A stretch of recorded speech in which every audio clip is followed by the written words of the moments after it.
Hey, how y'all doing this morning? I'm doing good.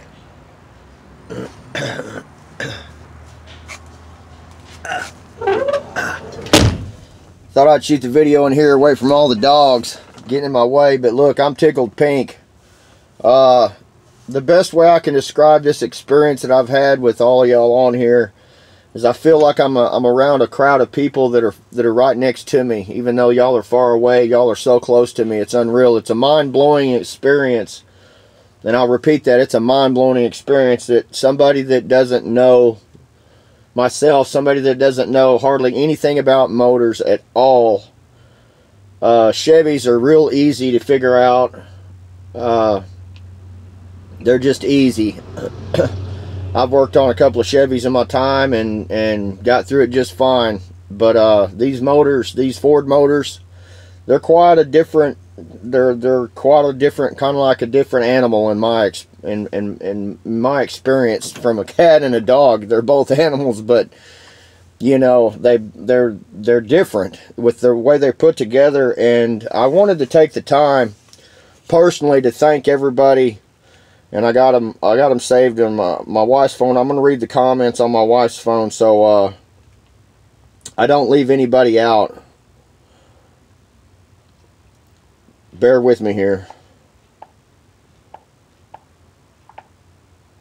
Now we all know Brian Stewart. You've become one of my favorites, dude. Let's see. Daryl Armstrong. Thank you very much, man. I listen to every comment. I do want to let y'all know this. I don't discredit anybody's comments. I listen to everybody, and I'm not putting diesel fuel in that. And I'm so glad that I got a chance after my physical therapy was done with yesterday. Man, they bent my foot up like a pretzel. It was hurting pretty bad, so I come home and took my medicine. One of the medicines I take is Seroquel, and it just knocks me out. So I got a chance to read a couple and comment with text, but I wanted to tell everybody: Daryl Armstrong, Brian Stewart, Gary Spears, Charlie Moore, Ratchet 951 called me on the phone, or actually I called him and he wasn't there, and then he called me back. And basically with everybody's information that y'all have given me, man, is it's mind-blowing to me, man. I can repeat that through this whole video a million times. And the experience that I have with each and every one of you is just so it's just mind-blowing. It's only, I wish there was another word better than mind-blowing, you know what I'm saying, that I could use. It's awesome that I have y'all people here watching me, and it's kind of like y'all are looking out for me, you know, and I really appreciate it. I just can't believe I got that motor there, and it's not going to be ruined. It's going to be okay. That I get to put the oil back in it, put the pan, put a new filter on it, clean that spout that comes down, the oil pump filter stem, whatever. Clean that out. Put some more oil in it. Do I need to run the motor, or do I need to turn it over to the starter when I put the new oil in it, or do I just let it set, you know, or is turning it over by hand going to be enough to pump it through, you know what I'm saying? I don't have all the time in the world to stay out there on this thing all the time due to the, you know, I don't know what it is about this foot, man. It just acts weird.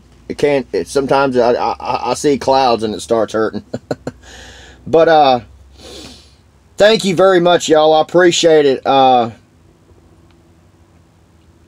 know it has 427 heads on it. I know one head, if you look up the numbers, not Gary Spears, but Ratchet 951, he took down the numbers when I read them off, the numbers that were on the heads. One head comes from a boat, and one head comes from a car, and they're 427 heads. One's a car and one's a boat motor head. The only thing that I don't understand is why somebody would put a 2-barrel carburetor intake on top of all that.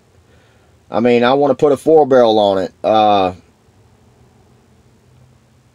I think maybe somebody, you know, if you put all the puzzle pieces together, maybe somebody took a a boat motor that had a 2-barrel on it, because I think boat motors do have 2 barrels on them. I'm not for sure.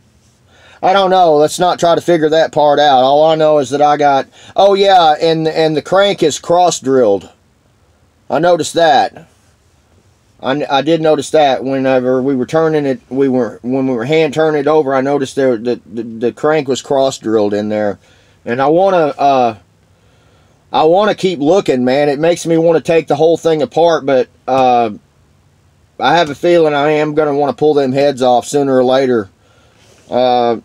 Even though the thing's been rebuilt, and just find out for sure what size pistons I got in there, man, and measure the piston walls, and that'll tell us what bore that block is, you know.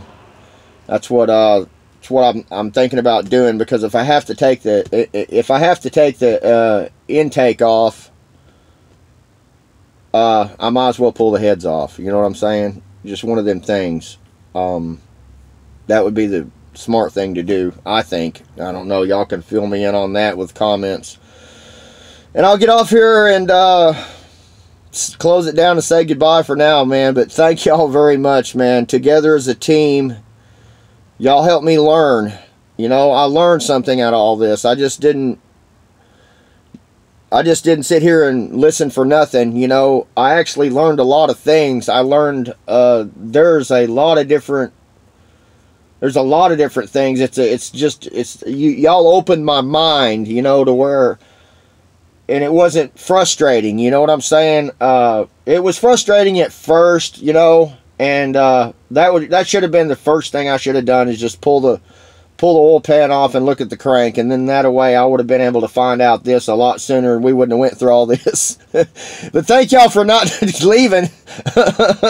Man, it's kind of like watching somebody go down a road and go, no, no, no, no, no, no, you know, and they just keep walking that direction, and you're like, stop, stop, you're fixing to jump off a cliff with this thing, you know. So I appreciate y'all, I really appreciate y'all having patience with my stupid butt, you know what I'm saying, hard-headed like I am.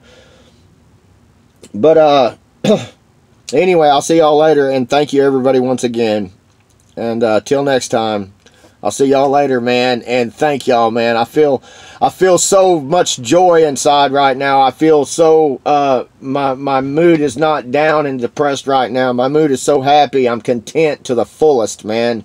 I wouldn't have it any other way, man.